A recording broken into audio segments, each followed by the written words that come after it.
Hello बच्चों, चलिए आज हम लोग क्लास 12th मैथ्स का एक्सरसाइज 3.1 का क्वेश्चन नंबर 6 से क्वेश्चन सॉल्यूशन कर रहे हैं।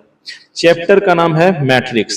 चलिए क्वेश्चन नंबर एक्सरसाइज 3.1 का क्वेश्चन नंबर 6 देखते हैं क्या कहता है।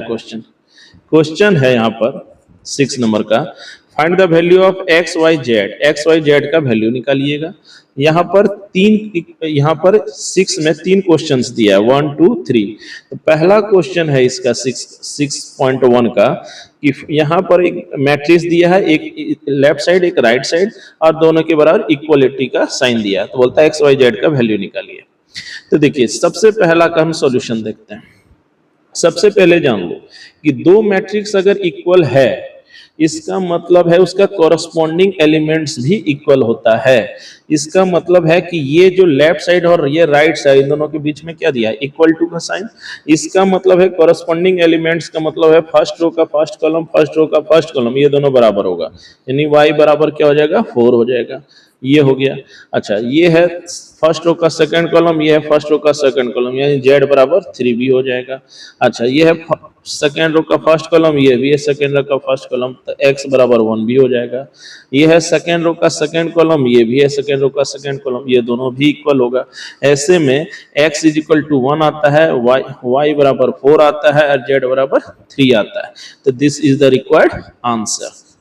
चलिए, आई होप सो कि आपको समझ आ गया होगा। सिमिलरली क्वेश्चन नंबर 2 है, क्वेश्चन नंबर 2 है, यहाँ पर भी दो मैट्रिक्स इक्वल टू में आपको दे दिया गया है। तो एक्स वाई जेड का मान निकालना। तो हम देखते हैं कि यहाँ ये दोनों दो मैट्रिक्स दे दिया है, इन दोनों के बीच इक्वल टू का साइन है। ऐसे में क्या होता है कि ये फर्स्ट रो का फर्स्ट कॉलम, ये दोनों बराबर, यानी x प्लस वाई बराबर 6। अच्छा, 2 बराबर 2 हो गया, 5 प्लस जेड बराबर 5 हो जाएगा और x इंटू वाई भी 8 के बराबर हो जाएगा। तो x प्लस 6 बराबर 6। अच्छा, 2 बराबर 2 होगा, 5 प्लस जेड बराबर 5 होगा, x इंटू वाई बराबर 8 होगा।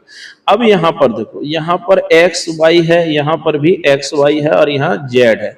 तो सबसे पहले यहाँ से समझो कि जेड यहाँ तो सिर्फ जेड है, तो जेड अगर इधर है, इसको अगर हम लेफ्ट को राइट ले जाएंगे तो 5 प्लस जेड बराबर 5, तो यानी जेड बराबर हम क्या आ जाएगा 0 आ जाएगा। अब यहाँ पर देखो, अब हमको एक्स वाई निकालना है, तो यहाँ पर दो इक्वेशन हो गया। दो इक्वेशन चाहिए दो चीज निकालने के लिए, इन दोनों की मदद से एक्स वाई निकल जाएगा। तो यहाँ क्या है, एक्स इंटू वाई बराबर 8 है, इसको सिंपल सॉल्व करना है, यानी एक्स इंटू y बराबर 8 है और यहाँ x प्लस वाई बराबर 6 है। ऐसे में हम लोग क्या देखते हैं कि यहाँ पर ये है और ये है, इन दोनों को सिर्फ सॉल्व करना है।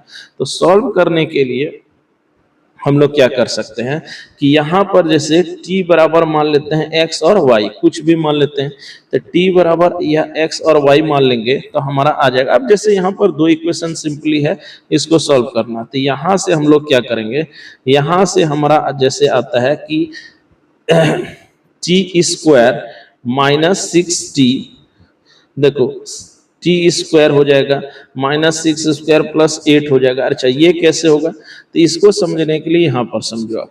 देखो ये जैसे दो इक्वेशन दिया है, तो यहाँ से आप लिख सकते हैं x बराबर लिख सकते हैं, है ना, या फिर y बराबर लिख सकते हैं 8/x लिख सकते हैं। ऐसे में जो ये वाला इक्वेशन है, ये वाला, इसका तब हम लोग लिख सकते हैं x plus 8/x is equal to कितना हो जाएगा, तो ये 6 हो जाएगा।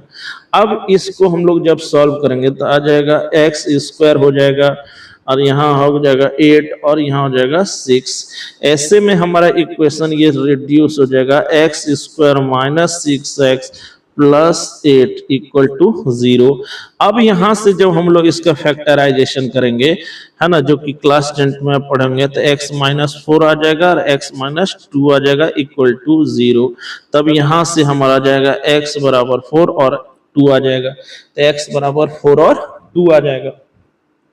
तो उसी तरह जैसे यहाँ t हम आना था, तो x बराबर 4 या 2 आ गया। अब कोई भी मान हम रख देते हैं, जैसे कि x बराबर हम रख देते हैं 4, x इज इक्वल टू अगर हम यहाँ 4 रखेंगे तो y बराबर क्या हो जाएगा 4/2, यानी x अगर हम रखते हैं 4 तो y का वैल्यू हमारा आ जाएगा 2। अच्छा, x बराबर अगर 2 रख रहे हैं तो y बराबर 4 आ रहा है। इसका मतलब है हमारा वैल्यू आएगा या तो 2 आएगा, 2 और 4 आएगा, है ना, 2 और 4 आएगा, 2 और 4 आएगा, या तो 4 और 2 आएगा। तो x का वैल्यू आएगा या तो 2 4 या फिर 4 2 आएगा। तो ऐसे इसको अपने से सॉल्व कर लेना है। तो फिर से एक बार तेजी से समझ लेते हैं। सबसे पहले तीनों इक्वेशन चारों को बराबर कर देना है। यहाँ से तो z का मान तुरंत निकल आएगा, z का मान ये आ जाएगा। अब इन दोनों की मदद से आप लोग x और y निकाल सकते हैं। दो चीज निकालने के लिए दो इक्वेशन चाहिए, यहाँ दे दिया। y बराबर यहाँ 8/x कर सकते हैं और यहाँ के इसको बैठा देंगे तो यहाँ x का वैल्यू निकल आएगा। तो x का वैल्यू जैसे यहाँ 4 और 2 निकला है, अब यहाँ 4 रखेंगे तो y का वैल्यू 2 और 2 रखेंगे तो 4। तो ये हमारा सॉल्यूशन हो जाएगा। चलिए क्वेश्चन नंबर 3 है इसका कि यहाँ पर एक मैट्रिक्स लेफ्ट साइड दिया है, एक मैट्रिक्स राइट साइड दिया है। अब यहाँ पर कहता है कि x y z का वैल्यू निकालिए। तो सबसे पहले हम क्या देखते हैं कि x plus y plus z बराबर 9 दे दिया है और x प्लस जेड बराबर 5 और y प्लस जेड बराबर 7 दे दिया है। तो हम क्या देखते हैं, x plus y plus z बराबर 9 है। तो यहाँ पर ये बराबर और ये बराबर। अब यहाँ पर हम लोग क्या कर सकते हैं, अब यहाँ से सिंपली सॉल्व करना है। तो यहाँ देखो, यहाँ पर है x प्लस जेड, यानी x प्लस जेड। तो x प्लस जेड का मान है 5। तो x प्लस जेड का मान अगर 5 है तो यहाँ से हम लोग निकाल सकते हैं। तो 9 में 5 चला जाएगा, चेंज करने पर 4 आ जाएगा। तो y इक्वल टू हमारा क्या आ जाएगा, 4 आ जाएगा। अच्छा, y जब 4 आ ही गया तो जब इसका मान हम यहाँ 4 रख देंगे तो z बराबर यहाँ इधर चला जाएगा। तो यहाँ से -4 कर देंगे तो क्या आ जाएगा, यानी z बराबर हमारा 3 आ जाएगा। तो z बराबर हमारा आ जाएगा 3। तो z बराबर यहाँ 3 कर सकते हैं। ये अपने से सॉल्व कर लेना है। अच्छा, अब y भी निकल गया, z भी निकल गया। अच्छा, अब अगर z का मान हम लोग रख देते हैं 3, z का मान 3, तो z यहाँ 3 रखे तो x बराबर क्या आ जाएगा, 5 - 3 यानी 2 आ जाएगा। तो x बराबर 2। तो ऐसे में हमारा आंसर आता है x बराबर 2, y बराबर 4 और z बराबर 3। This will be the final answer. एक बात याद रख लेना, एक बेसिक चीज बता देते हैं, x y z का मान यहाँ सिर्फ निकालना है।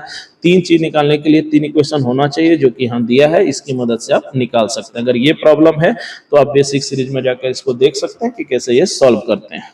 चलिए तो मूव ऑन करते हैं नेक्स्ट क्वेश्चन की ओर। क्वेश्चन नंबर 7 है find the value of a b c and d from the equation. इसका और यहाँ पर दो दे दिया है मैट्रिसेस, लेफ्ट साइड और राइट साइड, और दोनों के बीच में इक्वल टू का साइन है। ऐसे में a minus b equal to हो जाएगा -1, 2a प्लस सी 5 के बराबर, 2a माइनस बी हो जाएगा 0 के बराबर, 3c प्लस डी हो जाएगा 13 के बराबर। तो यहाँ पर ये दोनों चूंकि बराबर है तो इन दोनों को हम लोग आपस में क्या कर देंगे, इक्वल टू करते जाएंगे। तो यहाँ से हम लोग देखते हैं कि 4 इक्वेशन यहाँ मिल गया। अच्छा, a b c d निकालना है, 4 चीज निकालने के लिए 4 इक्वेशन का होना चाहिए। तो यहाँ तो 4 इक्वेशन हमारा बन जाता है। अब कैसे इसको सॉल्व करेंगे, तो सबसे पहले यहाँ देखो, यहाँ a b में है, यहाँ भी a b में है। इन दोनों की मदद से a b का वैल्यू आप निकाल लो, जैसे क्लास 10th में निकालते हैं। सिंपली यहाँ है -b, यहाँ भी है, तो इन दोनों को सिंपली सब्ट्रैक्ट कर दोगे तो a का मान हमारा निकल जाएगा। इसलिए यहाँ देखो 1 और 3 का यूज किया है और यहाँ सब्ट्रैक्ट कर दिया है, ये आपको पता ही होगा। तो a - b बराबर यहाँ सब्ट्रैक्ट कर दिया है, तो सब्ट्रैक्ट करने पर a का मान आ गया 1। अब चूंकि a निकल गया तो a निकल जाने पर किसी एक में रख देंगे तो b भी निकल आया। तो a इक्वल टू 1 तो b इक्वल टू 2 आया। सिमिलरली यहाँ है a प्लस सी, a निकला है, a मान निकाले ही हैं तो c निकाल सकते हैं। तो a का मान है 1, तो यहाँ हम लोग रख देंगे 1। तो 2 × 1 + c यानी 2 + c बराबर 5। तो c बराबर क्या आ जाएगा, 5 - 2 यानी हो जाएगा 3। अब c भी चूंकि निकल गया तो c निकलने पर हम यहाँ c का मान यहाँ रख देंगे तो d निकल आएगा। तो c का वैल्यू 3 रख देंगे तो यहाँ रख देंगे यहाँ 3, तो 3 इंटू 3 प्लस डी बराबर 13, तो 9 आया, 9 प्लस डी बराबर 13, तो डी बराबर आ गया 4। तो ए का वैल्यू 1, बी का वैल्यू 2, सी का वैल्यू 3 और डी का वैल्यू 4 है ना। तो यहाँ याद रख लेना ए बी सी डी का वैल्यू, अगर आपको निकालने में कोई समस्या है, निकालने में प्रॉब्लम होता है, तो आप बेसिक सीरीज से इसको समझ सकते हैं। इन दोनों की मदद से ए बी निकाल लो 10th की मदद से। अब ए बी जैसे ही निकलेगा तो ए निकल गया तो समझो सी भी निकल जाएगा, और सी चूंकि निकल गया तो डी भी निकल जाएगा। तो यहाँ हमारा ए बी सी डी का value A equal to 1, B equal to 2, C equal to G और सी इक्वल टू 3 और डी इक्वल टू 4 हो जाएगा।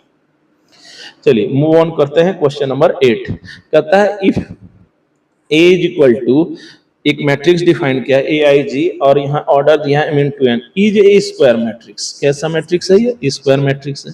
अच्छा, स्क्वायर मैट्रिक्स बोलते किसको थे? याद कीजिए आप।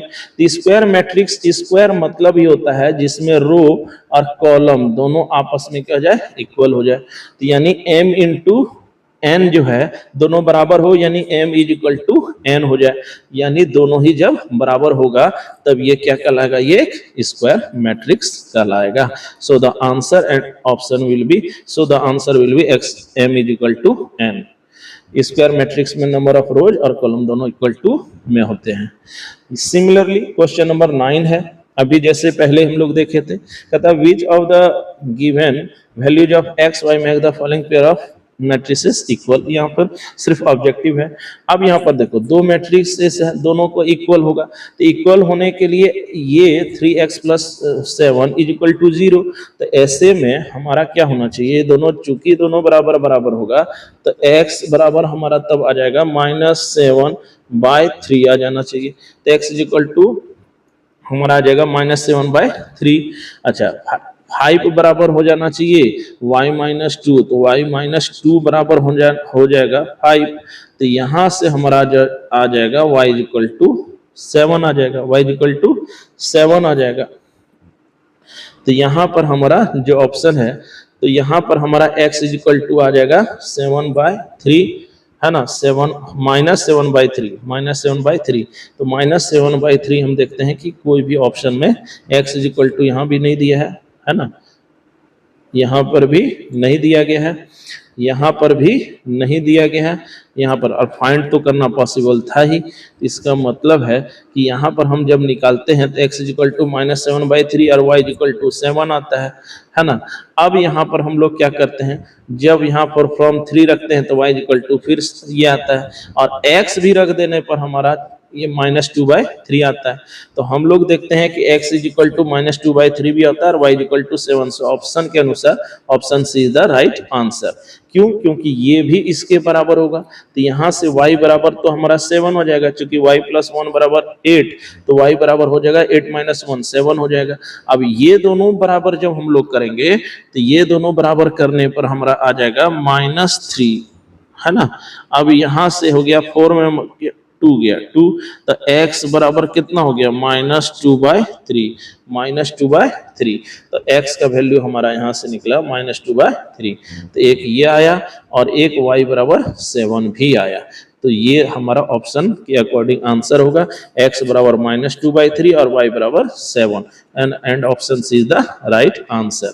तो ऑप्शन के अकॉर्डिंग अगर हम लोग देखने जा रहे हैं तो ऑप्शन के अकॉर्डिंग हमारा आंसर जो होगा वो होगा option number C, which is the right answer.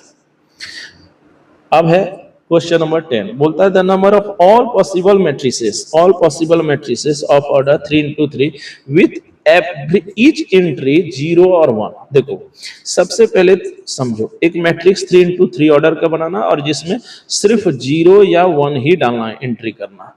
तो आप समझो यहां पर हमको इस तरह से मैट्रिक्स बनाना है, इस तरह का। तो इस तरह में 3 रो हो गया है ना, और 3 कॉलम हो गया, 1 2 3 कॉलम हो गया। अब यहां पर जो हम डालेंगे या तो 0 डाल सकते हैं या तो 1, तो इसका मतलब हमारे पास 2 वे है। यहाँ पर 2 वे, यहाँ पर भी 0 और 1 में 2 वे, यहाँ पर भी 2 वे, यहाँ भी 2 वे, 2 वे, 2 वे, 2 वे, टू वे। अब क्लास 9th कहता है कि काम हमारा पूरा कब होता है, ये वर्क कब पूरा होता है, जब आप सारा एंट्री कर देंगे तब ना, चाहे 0 डालें चाहे 1। ये टू वे से काम कर सकते हैं, टू वे से। तो सारा वर्क होने पर ही अगर वर्क पूरा होता है तो याद कीजिए सबके बीच मल्टीप्लाई होता है। तो यहाँ two way into two way, इसी तरह मल्टीप्लाई होगा up to 9 term, up to 9 terms, 9 term तक। तो इसका मतलब है 2 पर पावर 9, और 2 पर पावर 9 का मतलब है 10 पर 10 सॉरी 2 पर 9 का मतलब है 2 पर 9 का वैल्यू होता है 512। यानी जो हमारा मैट्रिसेस पॉसिबल्स है वो है, जो पॉसिबल नंबर ऑफ मैट्रिक्स होगा वो होगा 512, which is the required answer। यानी option D is the right answer as per the option. यानी 512 मैट्रिक्स पॉसिबल है जिसमें 0101 डाला जाए और 3x3 ऑर्डर का। तो आई होप सो ये भी आपको समझ आया होगा। तो ये पूरा एक्सरसाइज कंप्लीट होता है। आई होप कि पूरा एक एक क्वेश्चन डिटेल में समझ में आया होगा। फिर भी अगर आपको नहीं समझ आया तो कमेंट कीजिएगा, हम फिर उस क्वेश्चन का एक अलग से लेक्चर बनाकर आपको समझाएंगे। चलिए मिलते हैं। जय हिंद, जय भारत।